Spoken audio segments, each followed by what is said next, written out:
So hi guys, ಎಲ್ರಿಗೂ ನಮಸ್ಕಾರ. ಇವತ್ತಿನ ಈ ಒಂದು ವಿಡಿಯೋದಲ್ಲಿ ಯಾರೆಲ್ಲ ಯುವನಿಧಿ ಅಮೌಂಟ್ ಗೋಸ್ಕರ ವೇಟ್ ಮಾಡ್ತಾ ಇದ್ದಾರೆ. ಸೊ ಇವಾಗ ಫೈನಲ್ ಆಗಿ 4-5 ತಿಂಗಳಿಂದ ಯಾವುದೇ ರೀತಿ ಯುವನಿಧಿ ಅಮೌಂಟ್ ಬಂದಿಲ್ಲ. ಸೊ ಏನ್ ಮೊನ್ನೆ ಮಾರ್ಚ್ ಅಲ್ಲಿ ಸ್ವಲ್ಪ ಜನಕ್ಕೆ ಅಮೌಂಟ್ ಬಂತು, ಅದು ಡಿಸೆಂಬರ್ ಅಮೌಂಟ್ ಬಂದಿದೆ. ಮತ್ತೆ ಸ್ವಲ್ಪ ಜನಕ್ಕೆ ಮಾತ್ರ ಜನವರಿ ಅಮೌಂಟ್ ಬಂದಿದೆ, ಇನ್ನು ತುಂಬಾ ಜನಕ್ಕೆ ಜನವರಿ ಅಮೌಂಟ್ ಕೂಡ ಬಂದಿಲ್ಲ. ಸೊ ಈ ಒಂದು ಯುವನಿಧಿ ಅಪ್ಲಿಕೇಶನ್ ಯಾರೆಲ್ಲ ಹಾಕಿದಾರೆ ಮತ್ತೆ ಯಾರಿಗೆಲ್ಲ ಮೊದಲಿಂದ ಅಮೌಂಟ್ ಬರ್ತಾ ಇದೆ, ಸೊ ಅಂತವ್ರದ್ದು ಇವಾಗ 4-5 ತಿಂಗಳು ಏನ್ ಅಮೌಂಟ್ ಪೆಂಡಿಂಗ್ ಇದೆ, ಆ ಒಂದು ಪೆಂಡಿಂಗ್ ಇರುವಂತ ಅಮೌಂಟ್ ಫೈನಲ್ ಆಗಿ ಯಾವಾಗ ಬರಬಹುದು. ಮತ್ತೆ ಇನ್ನೊಂದೇನಪ್ಪ ಅಂತಂದ್ರೆ ತುಂಬಾ ಜನದು ಸ್ಟೇಟಸ್ ಅಲ್ಲಿ ಬೇರೆ ಬೇರೆ ಪ್ರಾಬ್ಲಮ್ ತೋರಿಸ್ತಾ ಇದೆ. ಕೆಲವೊಬ್ಬರದು ರೆಸ್ಪಾನ್ಸ್ ಪೆಂಡಿಂಗ್ ಅಂತ ಬರ್ತಾ ಇದೆ, ಕೆಲವೊಬ್ಬರದು ಡಿಬಿಟಿ ಪುಷ್ ಅಂತ ಬರ್ತಾ ಇದೆ, ಇನ್ನು ಸ್ವಲ್ಪ ಜನದ್ದು not eligible for IT GST pay ಅಂತ ಬರ್ತಾ ಇದೆ, ಇನ್ನು ಸ್ವಲ್ಪ ಜನದ್ದು ಪರ್ಚೇಸಿಂಗ್ ಹೈಯರ್ ಸ್ಟಡಿ ಅಂತ ಬರ್ತಾ ಇದೆ. ಅಂದ್ರೆ ಅವರು ಡಿಗ್ರಿ ಆದ್ಮೇಲೆ ಮತ್ತೆ ಬೇರೆ ಯಾವ್ದು ಕೋರ್ಸ್ ಮಾಡಿರಲ್ಲ, ಆದ್ರೂ ಕೂಡ ಸ್ಟೇಟಸ್ ಚೆಕ್ ಮಾಡಿದ್ರೆ ಹೈಯರ್ ಎಜುಕೇಶನ್ ಅಂತ ಬರ್ತಾ ಇದೆ. ಸೊ ಇಷ್ಟೆಲ್ಲ ಪ್ರಾಬ್ಲಮ್ ಬರ್ತಾ ಇದೆ. ಸೊ ಈ ಒಂದು ಪ್ರಾಬ್ಲಮ್ ಯಾಕೆ ಬರ್ತಾ ಇದೆ, ಇಂಥವ್ರಿಗೆ ಅಮೌಂಟ್ ಬರುತ್ತಾ ಇಲ್ವಾ, ಸೊ ಫೈನಲ್ ಆಗಿ ಏನೆಲ್ಲ ಮಾಡಬೇಕು, ಸೊ ಪ್ರತಿಯೊಂದು ಇನ್ಫಾರ್ಮೇಶನ್ ತಿಳಿಸ್ಕೊಡ್ತಾ ಹೋಗ್ತೀನಿ. ನಾನು ಪ್ರತಿ ಸಲ ನಿಮ್ಗೆ ಲೈಕ್ ಮಾಡಿ, ಶೇರ್ ಮಾಡಿ, ಸಬ್ಸ್ಕ್ರೈಬ್ ಮಾಡಿ ಅಂತ ತುಂಬಾ ಹೇಳ್ತಾ ಇದೆ. ಸೊ ಇವತ್ತಿನ ಈ ಒಂದು ವಿಡಿಯೋದಲ್ಲಿ ನಾನು ಏನು ಹೇಳಕ್ ಹೋಗಲ್ಲ, ವಿಡಿಯೋನ ಕೊನೆವರೆಗೂ ನೋಡಿ. ಯಾಕಂತಂದ್ರೆ ಇವನಿಗೆ ರಿಲೇಟೆಡ್ ನಿಮ್ಗೆ ಏನೇ ಡೌಟ್ ಇದ್ರು ಕೂಡ ಪ್ರತಿಯೊಂದು ಇನ್ಫಾರ್ಮೇಶನ್ ಕ್ಲಿಯರ್ ಆಗಿ ಕ್ಲಾರಿಟಿ ಕೊಡ್ತೀನಿ. ಮತ್ತೆ ಇನ್ನೊಂದೇನಪ್ಪ ಅಂತಂದ್ರೆ ನಾನು ಬೇರೆ ಕಡೆ ಇರೋದ್ರಿಂದ ಸ್ವಲ್ಪ ಗಾಳಿ ಸೌಂಡ್ ಜಾಸ್ತಿ ಇದೆ, ಸೊ ಸ್ವಲ್ಪ ಅಡ್ಜಸ್ಟ್ ಮಾಡ್ಕೊಳ್ಳಿ. ಅಂದ್ರೆ ಎಕೋ ಆಗ್ಬಹುದು ಅಥವಾ ಗಾಳಿ ಸೌಂಡ್ ಕೂಡ ಸ್ವಲ್ಪ ಡಿಸ್ಟರ್ಬ್ ಮಾಡಬಹುದು. ಸೊ ಇವಾಗ ಒಂದೊಂದಾಗಿ ಟಾಪಿಕ್ ಬಗ್ಗೆ ಮಾತಾಡ್ತಾ ಹೋಗ್ತೀನಿ. ಇವಾಗ ನೋಡಬಹುದು, ಫಸ್ಟ್ ಬಂದ್ಬಿಟ್ಟು ಏನಿವಾಗ ಡಿಸೆಂಬರ್ ಸ್ವಲ್ಪ ಜನಕ್ಕೆ ಅಮೌಂಟ್ ಡಿಸೆಂಬರ್ ಇಂದಾನು ಬಂದಿಲ್ಲ. ಡಿಸೆಂಬರ್, ಜನವರಿ, ಫೆಬ್ರವರಿ, ಮಾರ್ಚ್, ಏಪ್ರಿಲ್, ಆಲ್ರೆಡಿ ಮೇ ತಿಂಗಳು ಕೂಡ ಸ್ಟಾರ್ಟ್ ಆಯ್ತು. ಅಂದ್ರೆ 5 ತಿಂಗಳಿಂದ ಫೈನಲ್ ಆಗಿ ಅಮೌಂಟ್ ಕೂಡ ತುಂಬಾ ಜನಕ್ಕೆ ಬಂದಿಲ್ಲ. ಸ್ವಲ್ಪ ಜನಕ್ಕೆ ಡಿಸೆಂಬರ್, ಜನವರಿ ಬಂದಿದೆ, ಫೆಬ್ರವರಿ, ಮಾರ್ಚ್, ಏಪ್ರಿಲ್ ಈ ಒಂದು 4 ತಿಂಗಳು 3 ತಿಂಗಳ ಅಮೌಂಟ್ ಕೂಡ ಬರಬೇಕು. ಸೊ ಈ ಒಂದು ಪೆಂಡಿಂಗ್ ಇರುವಂತಹ ಅಮೌಂಟ್ ಯಾವಾಗ ಬರುತ್ತೆ, ಮತ್ತೆ ಯಾಕೆ ಈ ಒಂದು ಅಮೌಂಟ್ ಪೆಂಡಿಂಗ್ ಇಟ್ಟಿದ್ದಾರೆ, ಮತ್ತೆ ಸ್ಟೇಟಸ್ ಯಾಕೆ ಈ ರೀತಿ ತೋರಿಸ್ತಾ ಇದೆ, ಮತ್ತೆ ಇವಾಗ ತುಂಬಾ ಜನಕ್ಕೆ 2 ವರ್ಷ ಅಮೌಂಟ್ ಏನ್ ಬಂದಿದೆ ಅಂತವ್ರು ನೆಕ್ಸ್ಟ್ ಸೆಲ್ಫ್ ಡಿಕ್ಲೇಷನ್ ಮಾಡ್ಬೇಕಾ ಮಾಡಬಾರ್ದಾ, ಅವ್ರಿಗೆ ಅಮೌಂಟ್ ಬರುತ್ತಾ ಇಲ್ವಾ, ಮತ್ತೆ ಕೌಶಲ್ಯ ಸ್ಕಿಲ್ ರಿಜಿಸ್ಟರ್ ಪ್ರತಿಯೊಬ್ರು ಮಾಡ್ಲೇಬೇಕು ಅಂತ ಏನ್ ನಾನು ಮೊನ್ನೆ ಹೇಳಿದೆ. ಸೊ ಅದ್ರ ಬಗ್ಗೆನೂ ಕೂಡ ಇನ್ಫಾರ್ಮೇಶನ್ ಕೊಡ್ತಾ ಹೋಗ್ತೀನಿ. ಇವಾಗ ಒಂದೊಂದಾಗೆ ಮಾತಾಡ್ತಾ ಹೋಗ್ತೀನಿ. ಫಸ್ಟ್ ಬಂದ್ಬಿಟ್ಟು ನಾನು ಸೆಲ್ಫ್ ಡಿಕ್ಲೇಷನ್ ಬಗ್ಗೆ ಮಾತಾಡ್ತೀನಿ. ಇವಾಗ ಯಾರಿಗೆಲ್ಲ ಅಮೌಂಟ್ ಬರ್ತಾ ಇದೆ, ಸೊ ಪ್ರತಿಯೊಬ್ರು ಕೂಡ ಸೆಲ್ಫ್ ಡಿಕ್ಲೇಷನ್ ಮಾಡ್ಕೊಳ್ಳಿ. ತುಂಬಾ ಜನ ನನಗೆ ಕಾಲ್ ಕೂಡ ಮಾಡ್ತಾ ಇದ್ರಿ, ಮತ್ತೆ ಮೆಸೇಜ್ ಕೂಡ ಮಾಡ್ತಾ ಇದ್ರಿ, ಅಣ್ಣ ನನಗೆ ಇವಾಗ 4-5 ತಿಂಗಳಿಂದ ಯಾವುದೇ ರೀತಿ ಅಮೌಂಟ್ ಬಂದಿಲ್ಲ, ಸೊ ನಾನು ಸೆಲ್ಫ್ ಡಿಕ್ಲೇಷನ್ ಅಮೌಂಟ್ ಬಂದ ಮೇಲೆ ಮಾಡ್ಬೇಕಾ ಅಥವಾ ಇವಾಗಲೇ ಮಾಡ್ಬೇಕಾ ಅಂತೇಳಿ ತುಂಬಾ ಜನ ಕೇಳ್ತಾ ಇದ್ರಿ. ಸೊ ನಾನು ಅವ್ರಿಗೆ ನಾನು ಮೊದಲಿಂದಾನು ಹೇಳ್ತಾ ಬಂದಿದ್ದೀನಿ, ಅಮೌಂಟ್ ಕೂಡ ಸ್ವಲ್ಪ ವೇರಿಯೇಷನ್ ಆಗುತ್ತೆ. ಅಂದ್ರೆ 1 ತಿಂಗಳು 2 ತಿಂಗಳು ಸ್ವಲ್ಪ ಹೆಚ್ಚ ಕಡಿಮೆ ಆಗಬಹುದು. ಅಂದ್ರೆ ಡಿಕ್ಲೇರೇಷನ್ ಅನ್ನೋದು ನೀವು ಪ್ರತಿ ತಿಂಗಳು ಏನ್ ಸ್ಟಾರ್ಟ್ ಆಗುತ್ತೆ ಅವಾಗ ಮಾಡ್ಕೊಂಬಿಡಿ, ಏನು ಪ್ರಾಬ್ಲಮ್ ಆಗಲ್ಲ. ಇದೇನು ಹೊಸ್ತಲ್ಲ, ಇವಾಗ 4 ತಿಂಗಳ ಅಮೌಂಟ್ ಏನ್ ಪೆಂಡಿಂಗ್ ಇದೆ ಇದೇನು ಹೊಸ್ತಲ್ಲ. ಮೊದಲೆಲ್ಲ 4-5 ತಿಂಗಳು 2-3 ಸಾರಿ ಇದೇ ತರ ಆಗಿದೆ, ಆಮೇಲೆ ಒಟ್ಟಿಗೆ ಅಮೌಂಟ್ ಬಂದಿದೆ. ಅಮೌಂಟ್ ಅಂತೂ ಸ್ಟಾಪ್ ಆಗೇ ಇಲ್ಲ. ತುಂಬಾ ಜನ ಇವನಿದೆ ಅಮೌಂಟ್ ಸ್ಟಾಪ್ ಆಗಿದೆ ಅಂತ ಹೇಳಿ ತುಂಬಾ ಜನ ಕೇಳ್ತಾ ಇದ್ರಿ. ಸೊ ಯಾವುದೇ ಕಾರಣಕ್ಕೂ ಕರೆಕ್ಟ್ ಆಗಿ ಕ್ಲಾರಿಟಿ ಕೊಡ್ತೀನಿ, ಇವನಿದೆ ಅಮೌಂಟ್ ಸ್ಟಾಪ್ ಆಗಿಲ್ಲ. ಏನಿವಾಗ 4 ತಿಂಗಳು 5 ತಿಂಗಳು ಏನ್ ಅಮೌಂಟ್ ಬರಬೇಕು, ಸೊ ಆ ಒಂದು ಅಮೌಂಟ್ ಪಕ್ಕ ಬರುತ್ತೆ. ಎಕ್ಸಾಕ್ಟ್ ಇದೇ ಡೇಟಿಗೆ ಬರುತ್ತೆ, ಇದೇ ವಾರ ಬರುತ್ತೆ ಅಂತೇಳಿ ಯಾರಿಗೂ ಹೇಳಕ್ಕಾಗಲ್ಲ, ನನಗೂ ಹೇಳಕ್ಕಾಗಲ್ಲ, ಬೇರೆ ಬೇರೆ ಯಾರೇ ಯೂಟ್ಯೂಬರ್ಸ್ ಇದ್ರು ಕೂಡ ಎಕ್ಸಾಕ್ಟ್ ಪಕ್ಕ ಇನ್ಫಾರ್ಮೇಶನ್ ಅಮೌಂಟ್ ಇದೇ ಡೇಟಿಗೆ ಬರುತ್ತೆ ಅಂತ ಹೇಳಿ ಹೇಳಕ್ ಆಗೋದೇ ಇಲ್ಲ. ಯಾಕಂತಂದ್ರೆ ಆ ರೀತಿ ಒಂದು ಅಪ್ಡೇಟ್ ಅಡ್ವಾನ್ಸ್ ಎಲ್ಲಿಯೂ ಕೂಡ ಲೀಕ್ ಆಗಲ್ಲ. ಅಂದ್ರೆ ಡೇಟ್ ಇವನಿದೆ ಅಮೌಂಟ್ ಇದೇ ಡೇಟಿಗೆ ಬರುತ್ತೆ ಅಂತೇಳಿ ಎಲ್ಲಿ ಅಂದ್ರೆ ಅಡ್ವಾನ್ಸ್ ಡೇಟ್ ಎಲ್ಲ ಲೀಕ್ ಆಗಲ್ಲ. ಸೊ ಅಮೌಂಟ್ ಯಾವಾಗ ಬರ್ಬೋದು ಅಂತೇಳಿ ಒಂದು ಅಂದಾಜು ಎಕ್ಸ್ಪೆಕ್ಟೇಷನ್ ಇಟ್ಕೋಬಹುದು. ಮತ್ತೆ ಏನೆಲ್ಲ ಪ್ರಾಬ್ಲಮ್ ಆಗಿದೆ ಇವಾಗ ಸ್ಟೇಟಸ್ ಅಲ್ಲಿ, ಸೊ ಅದ್ರ ಬಗ್ಗೆ ಕೂಡ ತಿಳಿಸ್ಕೊಡ್ತಾ ಹೋಗ್ತೀನಿ. ಫೈನಲ್ ಆಗಿ ಬಂದ್ಬಿಟ್ಟು ಸೆಲ್ಫ್ ಡಿಕ್ಲೇಷನ್ ಪ್ರತಿಯೊಬ್ರು ಮಾಡ್ಕೊಳ್ಳಿ.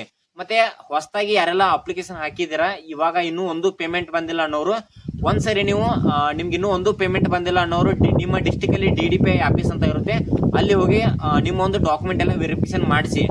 ಅನಂತರ ಬಂದ್ಬಿಟ್ಟು ನೀವು ಡಿಕ್ಲೇಷನ್ಗೆ ಟ್ರೈ ಮಾಡಿ. ಅಂದ್ರೆ ಇನ್ನೂ ಯಾರಿಗೂ ಒಂದು ಅಮೌಂಟ್ ಬಂದಿಲ್ಲ ಅನ್ನೋರು ಡಿಕ್ಲೇಷನ್ ಟ್ರೈ ಮಾಡಿ, ಡೀಟೇಲ್ಸ್ ಬಂದ್ರೆ ಸಬ್ಮಿಟ್ ಮಾಡಿ, ಡೀಟೇಲ್ಸ್ ಬರಲಿಲ್ಲ ಅಂದ್ರೆ ವೇಟ್ ಮಾಡಿ, ಅಮೌಂಟ್ ಬರುತ್ತೆ. ಇನ್ನು ಪ್ರತಿ ತಿಂಗಳು ಯಾರಿಗೆಲ್ಲ ಅಮೌಂಟ್ ಬರ್ತಾ ಇದೆ ಅಂತವ್ರು ಪ್ರತಿಯೊಬ್ರು ಸೆಲ್ಫ್ ಡಿಕ್ಲೇಷನ್ ಮಾಡ್ಕೊಳ್ಳಿ. ಇದು ಕ್ಲಿಯರ್ ಆಯ್ತು ಅಂತ ಅನ್ಕೋತೀನಿ. ನಿಮ್ಗೆ ಸೆಲ್ಫ್ ಡಿಕ್ಲೇಷನ್ ಮಾಡ್ಬೇಕಪ್ಪ ಅಂತಂದ್ರೆ ಸ್ಕ್ರೀನ್ ಮೇಲೆ ನಾನು ನಂಬರ್ ಹಾಕಿದ್ದೀನಿ, ಆ ಒಂದು ನಂಬರ್ಗೆ ಕಾಂಟ್ಯಾಕ್ಟ್ ಮಾಡಿ. ಮತ್ತೆ ನಾವೇ ನಿಮ್ಗೆ ಡಿಕ್ಲೇಷನ್ ಕೂಡ ಮಾಡಿ ಕೊಡ್ತೀವಿ, ಮತ್ತೆ ಕೌಶಲ್ಯ ಸ್ಕಿಲ್ ರಿಜಿಸ್ಟರ್ ಕೂಡ ನಾವೇ ಮಾಡಿ ಕೊಡ್ತೀವಿ. ನಂಬರ್ಗೆ ಕಾಲ್ ಮಾಡಿ. ಓಕೆ, ಇವಾಗ ಸೆಲ್ಫ್ ಡಿಕ್ಲೇಷನ್ ಎಲ್ಲ ಕ್ಲಿಯರ್ ಆಯ್ತು. ಇನ್ನು ನೆಕ್ಸ್ಟ್ ಬಂದ್ಬಿಟ್ಟು ಕೌಶಲ್ಯ ಸ್ಕಿಲ್ ರಿಜಿಸ್ಟರ್ ಯಾರೆಲ್ಲ ಮಾಡಿಸ್ಬೇಕು, ಯಾರೆಲ್ಲ ಮಾಡಿಸಬಾರ್ದು, ಮತ್ತೆ ಕಂಪಲ್ಸರಿ ಮಾಡಿಸ್ಲೇಬೇಕಾ ಅಂತೇಳಿ ತುಂಬಾ ಜನ ಕೇಳ್ತಾ ಇದ್ರಿ. ಅದ್ರ ಬಗ್ಗೆ ಪಕ್ಕ ಕ್ಲಾರಿಟಿ ಕೊಡ್ತೀನಿ, ಒಂದ್ಸರಿ ಕರೆಕ್ಟ್ ಆಗಿ ನೋಡ್ಕೊಳ್ಳಿ. ಇವಾಗ ಯಾರಿಗೆಲ್ಲ ಅಮೌಂಟ್ ಬರ್ತಾ ಇದೆ, ಇವಾಗ ನಿಮ್ಗೆ 3 ತಿಂಗಳಾಗಿರ್ಬೋದು, 4 ತಿಂಗಳಾಗಿರ್ಬೋದು, 6 ತಿಂಗಳಾಗಿರ್ಬೋದು, 1 ವರ್ಷದಿಂದ ಯಾರಿಗೆಲ್ಲ ಅಮೌಂಟ್ ಬರ್ತಾ ಇದೆ, ಸೊ ಅಂತವ್ರು ಪ್ರತಿಯೊಬ್ರು ಕೌಶಲ್ಯ ಸ್ಕಿಲ್ ರಿಜಿಸ್ಟರ್ ಮಾಡ್ಕೊಳ್ಳಿ. ಏನು ಪ್ರಾಬ್ಲಮ್ ಆಗಲ್ಲ, ಪ್ರತಿಯೊಬ್ರು ಮಾಡ್ಕೊಳ್ಳೇಬೇಕು. ಆ ನಂತರ ಬಂದ್ಬಿಟ್ಟು ಇನ್ನೂ ನಮ್ಗೆ ಒಂದು ಪೇಮೆಂಟ್ ಬಂದಿಲ್ಲ, ಜಸ್ಟ್ ಇವಾಗ 1 ತಿಂಗಳು ಅಷ್ಟೇ ಅಮೌಂಟ್ ಬಂದಿದೆ ಅಂತವ್ರೆಲ್ಲ ಇನ್ನು ಇವಾಗ ಏನ್ ಮಾಡಕ್ ಹೋಗಬೇಡಿ. ಒಂದ್ 2-3 ತಿಂಗಳ ಅಮೌಂಟ್ ಬಂದ್ಮೇಲೆ ಕೌಶಲ್ಯ ಸ್ಕಿಲ್ ರಿಜಿಸ್ಟರ್ ಅಂತೂ ಮಾಡಿಸಿ. ಓಕೆ, ಸ್ಕ್ರೀನ್ ಮೇಲೆ ನಂಬರ್ ಹಾಕಿದ್ದೀನಿ, ಆ ಒಂದು ನಂಬರ್ಗೆ ಕಾಂಟ್ಯಾಕ್ಟ್ ಮಾಡಿ.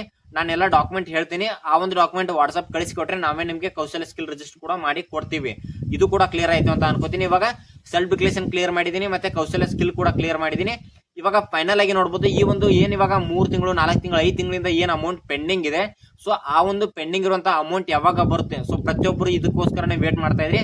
ಸೊ ಎಕ್ಸಾಕ್ಟ್ ಇದೇ ಡೇಟ್ ಗೆ ಬರುತ್ತೆ ಅಂತ ಯಾರಿಗೂ ಹೇಳಕ್ಕಾಗಲ್ಲ. ಒಂದು ಹಿಂಟ್ ಅಂದ್ರೆ ಒಂದು ಎಕ್ಸ್ಪೆಕ್ಟ್ ಮಾಡಬಹುದು ಈ ಒಂದು ಡೇಟ್ ಒಳಗಾಗಿ ಬರಬಹುದು ಅಂತ ಹೇಳಿ. ಓಕೆ, ನಿಮ್ಗೆ ಇನ್ನೊಂದು ಗೊತ್ತಿರಲಿ, ಯಾಕಂತಂದ್ರೆ ಇವಾಗ 4 ತಿಂಗಳಿಂದ ಏನ್ ಅಮೌಂಟ್ ಬರಬೇಕು, ನೀವು ಇವಾಗ ಹೆಲ್ಪ್ ಲೈನ್ ನಂಬರ್ ಇವನಿತಿ ಏನ್ ಹೆಲ್ಪ್ ಲೈನ್ ನಂಬರ್ ಇದೆ ಅದು ಇರೋದೇ ಒಂದೇ ನಂಬರ್. ಆ ಒಂದು ನಂಬರ್ಗೆ ನೀವು ಕಾಲ್ ಮಾಡಿದ್ರು ಕೂಡ ಯಾವಾಗೋ ನೀವು ಕಂಟಿನ್ಯೂ ಒಂದು 20 ಸಾರಿ ಕಾಲ್ ಮಾಡಿದ್ರು ಕೂಡ ಯಾವಾಗೋ ಒನ್ ಟೈಮ್ ಪಿಕ್ ಮಾಡ್ತಾರೆ. ಅದು ಇವಾಗ ರೀಸೆಂಟ್ ಆಗಂತೂ ಪಿಕ್ಕೇ ಮಾಡ್ತಾ ಇಲ್ಲ, ಅಂದ್ರೆ ಕಾಲು ಕೂಡ ಕನೆಕ್ಟ್ ಆಗ್ತಾ ಇಲ್ಲ, ಮತ್ತೆ ಅವ್ರು ಕರೆಕ್ಟ್ ಆಗಿ ಪಿಕ್ ಮಾಡಿ ಕರೆಕ್ಟ್ ಆಗಿ ಏನು ಇನ್ಫಾರ್ಮೇಶನ್ ಸಿಗ್ತಾ ಇಲ್ಲ ಫಸ್ಟ್ ಬಂದ್ಬಿಟ್ಟು. ಇನ್ನೊಂದೇನಪ್ಪಾ ಅಂತಂದ್ರೆ ಏನಿವಾಗ 4 ತಿಂಗಳಿಂದ ಏನ್ ಅಮೌಂಟ್ ಪೆಂಡಿಂಗ್ ಇದೆ, ಆ ಒಂದು ಪೆಂಡಿಂಗ್ ಇರುವಂತ ಅಮೌಂಟ್ ಮೊದಲೆಲ್ಲ ನೀವು ಹೆಲ್ಪ್ ಲೈನ್ ನಂಬರ್ ಕಾಲ್ ಮಾಡಿದಾಗ ಬರುತ್ತೆ, ಇನ್ನೊಂದು 10ರಿಂದ 15 ದಿನದಲ್ಲಿ ಬರುತ್ತೆ, 15 ದಿನದಲ್ಲಿ ಬರುತ್ತೆ ಅಂತೇಳಿ. ಆಲ್ರೆಡಿ 4 ತಿಂಗಳು ಕೂಡ ಕಂಪ್ಲೀಟ್ ಆಯ್ತು, ಯಾವ ಅಮೌಂಟ್ ಬರಲಿಲ್ಲ, ಏನೂ ಬರಲಿಲ್ಲ. ಸೊ ಹಂಗೆ 15 ದಿನ ಅಂತ ಹೇಳ್ತಾನೆ ಹೋಗ್ತಾ ಇದ್ದಾರೆ. ಸೊ ಅಮೌಂಟ್ ಸ್ವಲ್ಪ ಹೆಚ್ಚು ಕಡಿಮೆ ಆಗ್ಬೋದು. ನಾನೇನಪ್ಪ ಕ್ಲಾರಿಟಿ ಕೊಡ್ತೀನಿ, ಕ್ಲಿಯರ್ ಆಗಿ ಹೇಳ್ತೀನಪ್ಪ ಅಂತಂದ್ರೆ ಎಕ್ಸಾಕ್ಟ್ ಇದೇ ಡೇಟ್ಗೆ ಬರುತ್ತೆ ಅಂತ ಯಾರು ಹೇಳಕ್ಕಾಗಲ್ಲ. ಬಟ್ ಏನಿವಾಗ ಪೆಂಡಿಂಗ್ ಇದೆ ಆ ಒಂದು ಪೆಂಡಿಂಗ್ ಇರುವಂತ ಅಮೌಂಟ್ ಅಂತೂ 100% ಬಂದೇ ಬರುತ್ತೆ. ಯಾವುದೇ ಟೆನ್ಷನ್ ಮಾಡ್ಕೊಳಕ್ ಹೋಗ್ಬೇಡಿ, ಒಟ್ಟಿಗೆ ಹಾಕ್ತಾರೆ. ಇವಾಗ ಏನು 2 ತಿಂಗಳು 3 ತಿಂಗಳು 4 ತಿಂಗಳು ಯಾರಿಗೆಲ್ಲ ಅಮೌಂಟ್ ಬರಬೇಕು ಆ ಅಮೌಂಟ್ ಎಲ್ಲ ಒಟ್ಟಿಗೆ ಬರುತ್ತೆ. ನನ್ನ ಪ್ರಕಾರ 2 ತಿಂಗಳು 3 ತಿಂಗಳು ಅಮೌಂಟ್ ಒಟ್ಟಿಗೆ ಬರೋ ಸಾಧ್ಯತೆ ಜಾಸ್ತಿ ಇದೆ. ಸೊ ವೇಟ್ ಮಾಡಿ. ಇದು ಕೂಡ ಕ್ಲಿಯರ್ ಆಯ್ತು ಅಂತ ಅನ್ಕೋತೀನಿ ಅಮೌಂಟ್ ಬಗ್ಗೆ. ಸದ್ಯಕ್ಕಂತೂ ಅಮೌಂಟ್ ಬಗ್ಗೆ ಯಾವುದೇ ಅಪ್ಡೇಟ್ ಇಲ್ಲ. ಸೊ ನೆಕ್ಸ್ಟ್ ಏನಾದ್ರು ಅಪ್ಡೇಟ್ ಬಂದ್ರೆ ಅದ್ರ ಬಗ್ಗೆ ಕ್ಲಾರಿಟಿ ಕೊಡ್ತೀನಿ. ಇನ್ನು ನೆಕ್ಸ್ಟ್ ಬಂದ್ಬಿಟ್ಟು ಸ್ಟೇಟಸ್ ಬಗ್ಗೆ ಮಾತಾಡ್ತಾ ಹೋಗ್ತೀನಿ. ಇವಾಗ ನೀವು ನೋಡ್ಬೋದು ಮೊನ್ನೆ ಸೆಲ್ಫ್ ಡಿಕ್ಲೇಷನ್ ಸ್ಟಾರ್ಟ್ ಆಗ್ಬೇಕಾಗಿತ್ತು. ಸೊ ಮೇ ತಿಂಗಳು ಏನಿವಾಗ ಸೆಲ್ಫ್ ಡಿಕ್ಲೇಷನ್ ಸ್ಟಾರ್ಟ್ ಆಗಿದೆ 1ನೇ ತಾರೀಕು ಮತ್ತೆ 2ನೇ ತಾರೀಕು. ನೀವು ಅಲ್ಲಿ ಸೇವಾ ಸಿಂಧು ಪೋರ್ಟಲ್ ಅಲ್ಲಿ ಸರ್ಚ್ ಮಾಡಿದ್ರೆ ಇವನಿದೆ ಅಂತೇಳಿ ಅಲ್ಲಿ ಸೆಲ್ಫ್ ಡಿಕ್ಲೇಷನ್ ಆಪ್ಷನ್ ತೋರಿಸ್ತಾ ಇರಲಿಲ್ಲ. ಸೊ ಅಲ್ಲಿ ಕೂಡ ಸ್ವಲ್ಪ ಏನೋ ಕರೆಕ್ಷನ್ ಆಗಿದೆ, ಆಮೇಲೆ ಅಪ್ಡೇಟ್ ಕೂಡ ಮಾಡಿದ್ರು. ಆಮೇಲೆ ಇವಾಗ ಪ್ರತಿಯೊಬ್ರು ಕೂಡ ಸೆಲ್ಫ್ ಡಿಕ್ಲೇಷನ್ ಮಾಡ್ಕೋಬಹುದು. ವೆಬ್ಸೈಟ್ ಅಲ್ಲಿ ಸೆಲ್ಫ್ ಡಿಕ್ಲೇಷನ್ ಓಪನ್ ಆಗಿದೆ, ಪ್ರತಿಯೊಬ್ರು ಸೆಲ್ಫ್ ಡಿಕ್ಲೇಷನ್ ಮಾಡ್ಕೊಳ್ಳಿ. ಇವಾಗ ತುಂಬಾ ಜನದ ಪ್ರಾಬ್ಲಮ್ ಏನಪ್ಪಾ ಅಂತಂದ್ರೆ ಸ್ಟೇಟಸ್ ಕರೆಕ್ಟ್ ಆಗಿ ತೋರಿಸ್ತಾ ಇಲ್ಲ. ಇವಾಗ ಸ್ವಲ್ಪ ಜನದ್ದು ಯಾವೆಲ್ಲ ಪ್ರಾಬ್ಲಮ್ ಆಗಿದೆ ಅಂತಂದ್ರೆ ಸ್ವಲ್ಪ ಜನದ್ದು ಜನವರಿ ಫೆಬ್ರವರಿ ಡಿಬಿಟಿ ಪುಷ್ ಅಂತ ಬಂದಿದೆ. ಆಮೇಲೆ ನೀವು ಮಾರ್ಚ್ ಏಪ್ರಿಲ್ ಸ್ಟೇಟಸ್ ಚೆಕ್ ಮಾಡಿದ್ರೆ ಸ್ವಲ್ಪ ಜನದ್ದು ಡಿಡಿಪಿಯು ಅಪ್ರೂವ್ ಅಂತ ಬರ್ತಾ ಇದೆ, ಸ್ವಲ್ಪ ಜನದ್ದು 180 ಡೇಸ್ ಕಂಪ್ಲೀಟ್ ಅಂತ ಬರ್ತಾ ಇದೆ. ಸೊ ತುಂಬಾ ಜನ ಹಣ ಜನವರಿ ಫೆಬ್ರವರಿ ಡಿಬಿಟಿ ಪುಷ್ ಅಂತ ಇದೆ. ಇವಾಗ ನೆಕ್ಸ್ಟ್ ಮಾರ್ಚ್ ಏಪ್ರಿಲ್ ಚೆಕ್ ಮಾಡಿದ್ರೆ ಅಲ್ಲಿ DDPI ಪೆಂಡಿಂಗ್ ಅಂತ ಬರ್ತಾ ಇದೆ, DDPI 180 ಡೇಸ್ ಅಂತ ತೋರಿಸ್ತಾ ಇದೆ. ಮತ್ತೇನಾದ್ರು DDPI ಆಫೀಸ್ ಕಾಂಟ್ಯಾಕ್ಟ್ ಮಾಡ್ಬೇಕಂತ ತುಂಬಾ ಜನ ಕೇಳ್ತಾ ಇದ್ರಿ. ಅದು ಯಾವ್ದು ಟೆನ್ಷನ್ ಮಾಡ್ಕೊಳಕ್ ಹೋಗಬೇಡಿ. ನಿಮ್ಗೆ ಮೊದಲಿಂದ ಅಮೌಂಟ್ ಬರ್ತಾ ಇತ್ತಂದ್ರೆ ಏನು ಟೆನ್ಷನ್ ಮಾಡ್ಕೊಳಕ್ ಹೋಗಬೇಡಿ. ನೀವು ಪ್ರತಿ ತಿಂಗಳು ಸೆಲ್ಫ್ ಡಿಕ್ಲೇಷನ್ ಮಾಡ್ತಾ ಹೋಗಿ. ಸ್ಟೇಟಸ್ ಕೂಡ ಅಷ್ಟೊಂದು ಕರೆಕ್ಟ್ ಆಗಿ ಜಾಸ್ತಿ ತಲೆನೇ ಕೆಡಿಸ್ಕೊಳಕ್ ಹೋಗಬೇಡಿ. ಒಂದೊಂದು ಟೈಮ್ ಸ್ಟೇಟಸ್ ಕರೆಕ್ಟ್ ಆಗಿ ತೋರಿಸಲ್ಲ, ಏನಾದ್ರು ಕೆಲವೊಂದು ಟೆಕ್ನಿಕಲ್ ಇಶ್ಯೂ ಇರ್ಬೋದು ಅಥವಾ ಏನಾದ್ರು ಒಂದು ಚೇಂಜಸ್ ಮಾಡ್ತಾ ಇರ್ತಾರೆ. ಈ ಕೆಲವೊಂದು ಟೈಮ್ ಹೆಂಗಾಗುತ್ತಂದ್ರೆ ಇವಾಗ ಏನ್ ಜನವರಿ ಫೆಬ್ರವರಿ ಸ್ಟೇಟಸ್ ಕೆಲವೊಬ್ರದ್ದು DBT ಪುಷ್ ಇದೆ, ಕೆಲವೊಬ್ರದ್ದು ಜನವರಿ ಫೆಬ್ರವರಿ ಮಾರ್ಚ್ ಏಪ್ರಿಲ್ 4 ತಿಂಗಳದ್ದು DBT ಪುಷ್ ಇದೆ. ಸೊ ಅದಂಗ್ DBT ಪುಷ್ ಆಗಕ್ ಸಾಧ್ಯ. ಇವಾಗ ಏಪ್ರಿಲ್ ಮೊನ್ನೆನೆ ಮುಗಿದಿದೆ, ಏಪ್ರಿಲ್ ಆದ್ಮೇಲೆ ಇವಾಗ ಏಪ್ರಿಲ್ ಮುಗಿದು ಇವಾಗ ಜಸ್ಟ್ 3-4 ದಿನ ಆಗ್ತಾ ಬಂತು. ಇಷ್ಟು ಜಲ್ದಿ ಸ್ಟೇಟಸ್ DBT ಪುಷ್ ಆಗಕ್ ಚಾನ್ಸೇ ಇಲ್ಲ. ಸೊ ತುಂಬಾ ಜನದ್ದು ಏಪ್ರಿಲ್ ಕೂಡ DBT ಪುಷ್ ಅಂತ ತೋರಿಸ್ತಾ ಇದೆ. ಸ್ಟೇಟಸ್ ಬಗ್ಗೆ ಯಾರು ಕೂಡ ತಲೆ ಕೆಡಿಸ್ಕೊಳ್ಳೋಕೆ ಹೋಗಬೇಡಿ, ಸ್ಟೇಟಸ್ ಅಪ್ಡೇಟ್ ಆಗುತ್ತೆ, ಮತ್ತೆ ಅಮೌಂಟ್ ಕೂಡ ಆಸ್ ಇಟ್ ಇಸ್ ಬಂದೇ ಬರುತ್ತೆ. ಇನ್ನು ತುಂಬಾ ಜನದ್ದು ಅಲ್ಲಿ ಹೈಯರ್ ಎಜುಕೇಶನ್ ಅಂತ ಬರ್ತಾ ಇದೆ, ಅಂದ್ರೆ ಡಿಗ್ರಿ ಆದ್ಮೇಲೆ ಅವರು ನೆಕ್ಸ್ಟ್ ಯಾವುದೇ ರೀತಿ ಹೈಯರ್ ಎಜುಕೇಶನ್ ಮಾಡಿರಲ್ಲ, ಆದ್ರೂ ಕೂಡ ಸ್ಟೇಟಸ್ ಚೆಕ್ ಮಾಡಿದ್ರೆ ಪರ್ಚೇಸಿಂಗ್ ಹೈಯರ್ ಸ್ಟಡಿ ಅಂತ ಬರ್ತಾ ಇದೆ.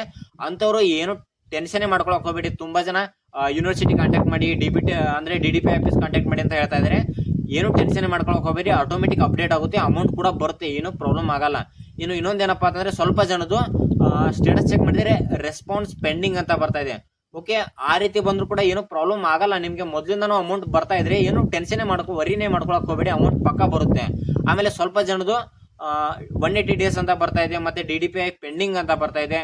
ಅಂತವ್ರು ಕೂಡ ಏನು ಟೆನ್ಷನ್ ಮಾಡ್ಕೊಳಕ್ ಹೋಗ್ಬೇಡಿ. ಮತ್ತೆ ಇನ್ನೊಂದೇನಪ್ಪಾ ಅಂತಂದ್ರೆ ಹೊಸದಾಗಿ ಯಾರೆಲ್ಲ ಯುವನಿಧಿ ಅಪ್ಲಿಕೇಶನ್ ರೀಸೆಂಟ್ ಆಗಿ ಯಾರೆಲ್ಲ ಹಾಕಿದ್ದೀರಾ ಅಂದ್ರೆ 2025ರಲ್ಲಿ ಅಕ್ಟೋಬರ್ ನವೆಂಬರ್ ಡಿಸೆಂಬರ್ ಮತ್ತೆ ಇವಾಗ 2026 ಜನವರಿ ಫೆಬ್ರವರಿ ಯಾರೆಲ್ಲ ರೀಸೆಂಟ್ ಆಗಿ ಒಂದು 4-5 ತಿಂಗಳಲ್ಲಿ ಯಾರೆಲ್ಲ ಯುವನಿಧಿ ಅಪ್ಲಿಕೇಶನ್ ಹೊಸದಾಗಿ ಹಾಕಿದಿರಾ, ಸೊ ಅಂತವ್ರು ಒಂದ್ಸರಿ ನೀವು DDPI ಆಫೀಸ್ಗೆ ಹೋಗಿ ಡಾಕ್ಯುಮೆಂಟ್ ವೆರಿಫಿಕೇಶನ್ ಮಾಡಿಸಿದ್ರೆ ಓಕೆ.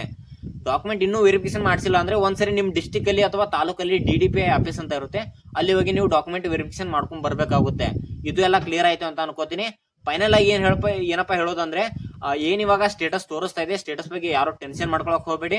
ಮತ್ತೆ ಸೆಲ್ಫ್ ಡಿಕ್ಲೇಷನ್ ಏನ್ ಪ್ರತಿ ತಿಂಗಳು ಏನ್ ಕೊಡ್ತಾ ಹೋಗ್ತೀರಾ ಆಸ್ ಇಟ್ ಇಸ್ ನೀವು ಪ್ರತಿ ತಿಂಗಳು ಸೆಲ್ಫ್ ಡಿಕ್ಲೇಷನ್ ಮಾಡಿ, ಏನು ಪ್ರಾಬ್ಲಮ್ ಆಗಲ್ಲ. ಮತ್ತೆ ಸೆಲ್ಫ್ ಡಿಕ್ಲೇಷನ್ ಮಿಸ್ ಮಾಡಿದ್ರು ಕೂಡ ಅಮೌಂಟ್ ಅಂತೂ ಬರಲ್ಲ ನಿಮ್ಗೆ. ಕಂಪಲ್ಸರಿ ಯಾರೆಲ್ಲ ಸೆಲ್ಫ್ ಡಿಕ್ಲೇಷನ್ ಮಾಡ್ತಾರೆ ಅಂಥವ್ರಿಗೆ ಮಾತ್ರ ಅಮೌಂಟ್ ಬರುತ್ತೆ. ಮತ್ತೆ ಏನಿವಾಗ 4-5 ತಿಂಗಳಿಂದ ಏನು ಅಮೌಂಟ್ ಪೆಂಡಿಂಗ್ ಇದೆ ಅದ್ರ ಬಗ್ಗೆ ಯಾರು ಟೆನ್ಷನ್ ಮಾಡ್ಕೊಳಕ್ ಹೋಗ್ಬೇಡಿ. ಅಮೌಂಟ್ ಪಕ್ಕ ಬರುತ್ತೆ, ಬಟ್ ಎಕ್ಸಾಕ್ಟ್ ಇದೇ ಡೇಟ್ಗೆ ಬರುತ್ತೆ ಅಂತೇಳಿ ಯಾರು ಹೇಳಕ್ಕಾಗಲ್ಲ. ಸ್ವಲ್ಪ ಹೆಚ್ಚು ಕಡಿಮೆ ಡೇಟ್ ವೇರಿಯೇಷನ್ ಆಗುತ್ತೆ. ಆಲ್ಮೋಸ್ಟ್ ಈ ಒಂದು ಮಂತ್ ಅಲ್ಲಿ ಒಂದು 15ನೇ ತಾರೀಕಿನ ಒಳಗಾಗಿ ಒಂದು ಚಾನ್ಸಸ್ ಇದೆ ಅಂತ ಎಕ್ಸ್ಪೆಕ್ಟ್ ಮಾಡ್ಬೋದು. ಆಲ್ಮೋಸ್ಟ್ ಹಾಕ್ತಾರೆ, ಯಾಕಂತಂದ್ರೆ 3-4 ತಿಂಗಳಿಂದ ಪೆಂಡಿಂಗ್ ಇದೆ ಅಂತಂದ್ರೆ ಇವಾಗ ಕ್ಲಿಯರ್ ಮಾಡ್ತಾರೆ. ಯಾಕಂತಂದ್ರೆ ಗೌರ್ಮೆಂಟ್ ಅಲ್ಲಿ ಕೂಡ ತುಂಬಾ ಪ್ರೆಷರ್ ಇರುತ್ತೆ. ಯಾಕಂತಂದ್ರೆ ಇವಾಗ ಏನ್ ಗ್ಯಾರಂಟಿ ಯೋಜನೆ ಅನುಷ್ಠಾನ ಮಾಡಿದ್ದಾರೆ, ಸೊ ಅದನ್ನ ಕರೆಕ್ಟ್ ಆಗಿ ಒಂದು ಮೇಂಟೈನ್ ಮಾಡೋದು ಗೌರ್ಮೆಂಟ್ ಜವಾಬ್ದಾರಿ ಆಗಿರುತ್ತೆ. ಇವಾಗ ಗೃಹಲಕ್ಷ್ಮಿ ಯಾವ ರೀತಿ ಪ್ರತಿ ತಿಂಗಳು ಅಮೌಂಟ್ ಹಾಕ್ತಾರೆ.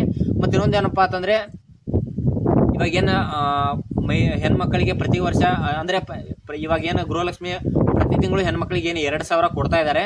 ಸೊ ಇವಾಗ ನೋಡ್ಬೋದು ನೀವು, ಹೆಣ್ಮಕ್ಳಿಗೆ 1 ತಿಂಗಳು 2 ತಿಂಗಳು ಗ್ಯಾಪ್ ಮಾಡಿದ್ರೆ ಹೆಣ್ಮಕ್ಳು ಸ್ಟ್ರೈಕ್ ಮಾಡ್ತಾರೆ. ಸ್ಟ್ರೈಕ್ ಮಾಡಿದ ತಕ್ಷಣ ಗೌರ್ಮೆಂಟ್ಗೆ ಪ್ರೆಷರ್ ಆಗಿ ಅಮೌಂಟ್ ಹಾಕ್ತಾರೆ. ಸೊ ಇಲ್ಲಿ ಇವನಿದೆ ಯಾರಿಗೆಲ್ಲ ಬರ್ತಾ ಇದೆ. ಸೊ ಇಲ್ಲಿ ಯಾವುದೇ ರೀತಿ ಗೌರ್ಮೆಂಟ್ಗೆ ಒತ್ತಡ ಹಾಕ್ತಾ ಇಲ್ಲ, ಅಂದ್ರೆ ಯಾರು ಕೂಡ ಸ್ಟ್ರೈಕ್ ಈ ರೀತಿ ಏನು ಆಗ್ತಾ ಇಲ್ಲ.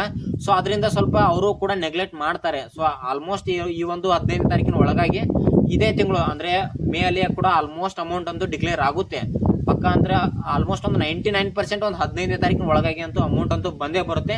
ಯಾರಿಗೆಲ್ಲ ಎಷ್ಟೆಷ್ಟು ತಿಂಗಳ ಅಮೌಂಟ್ ಪೆಂಡಿಂಗ್ ಇದೆ ಅಂತೇಳಿ ಒಂದು ಕಮೆಂಟ್ ಬಾಕ್ಸ್ ಅಲ್ಲಿ ಕಮೆಂಟ್ ಮಾಡಿ. ಮತ್ತೆ ಜನವರಿ ತಿಂಗಳ ಅಮೌಂಟ್ ಯಾರಿಗೆಲ್ಲ ಬಂದಿದೆ ಅದನ್ನು ಕೂಡ ಕಮೆಂಟ್ ಮಾಡಿ. ಆದಷ್ಟು ಈ ಒಂದು ವಿಡಿಯೋನ ನಿಮ್ಮ ಸ್ನೇಹಿತರಿಗೆ ಶೇರ್ ಮಾಡಿ ಅಂತ ಹೇಳ್ತಾ, ನಿಮ್ಗೆ ಏನೇ ಡೌಟ್ ಇದ್ರು ಕೂಡ ನಾನೇನು ಸ್ಕ್ರೀನ್ ಮೇಲೆ ನಂಬರ್ ಹಾಕಿದ್ದೀನಿ ಆ ಒಂದು ನಂಬರ್ಗೆ ಕಾಂಟ್ಯಾಕ್ಟ್ ಮಾಡಿ. ನಾವು ನಿಮಗೆ ಪ್ರತಿಯೊಂದು ಕ್ಲಾರಿಟಿ ಕೊಡ್ತೀನಿ. ಮತ್ತೆ ಸೆಲ್ಫ್ ಡಿಕ್ಲೇಷನ್ ಮತ್ತೆ ಕೌಶಲ್ಯ ಸ್ಕಿಲ್ ರಿಜಿಸ್ಟರ್ ಪ್ರತಿಯೊಬ್ಬರು ಮಾಡ್ಕೊಳ್ಳಿ. ನಾನೇನು ಸ್ಕ್ರೀನ್ ಮೇಲೆ ನಂಬರ್ ಹಾಕಿದ್ದೀನಿ, ನಿಮ್ಮ ಊರಲ್ಲಿ ಎಲ್ಲಾದ್ರೂ ಸೈಬರ್ ಸೆಂಟರ್ ಅಲ್ಲಿ ಕೂಡ ಮಾಡ್ಕೋಬಹುದು. ನನಗೆ ಕಾಂಟ್ಯಾಕ್ಟ್ ಮಾಡಿದ್ರೆ ನಾವೇ ಕೂಡ ಅಥವಾ ನಮ್ಮ ಸ್ನೇಹಿತರೆಲ್ಲ ನಿಮಗೆ ಡಿಕ್ಲೇಷನ್ ಅಥವಾ ಕೌಶಲ್ಯ ಸ್ಕಿಲ್ ರಿಜಿಸ್ಟರ್ ಕೂಡ ಮಾಡಿ ಕೊಡ್ತೀವಿ ಅಂತ ಹೇಳ್ತಾ ಸಿಗೋಣ ಮುಂದಿನ ವಿಡಿಯೋದಲ್ಲಿ. ನಮಸ್ಕಾರ. ಮತ್ತೆ ನಿಮ್ಗೆ ಏನೇ ಒಂದು ಡೌಟ್ ಇದ್ರು ಕೂಡ ಕಮೆಂಟ್ ಬಾಕ್ಸ್ ಅಲ್ಲಿ ಕಮೆಂಟ್ ಮಾಡಿ. ನನಗೆ ರಿಪ್ಲೈ ಮಾಡಕ್ ಆಗ್ಲಿಲ್ಲ ಅಂದ್ರೂ ಕೂಡ ನೆಕ್ಸ್ಟ್ ಮುಂದಿನ ವಿಡಿಯೋದಲ್ಲಿ ನಾನು ಪ್ರತಿಯೊಂದು ಇನ್ಫಾರ್ಮೇಶನ್ ಕ್ಲಾರಿಟಿ ಕೊಡ್ತಾ ಹೋಗ್ತೀನಿ.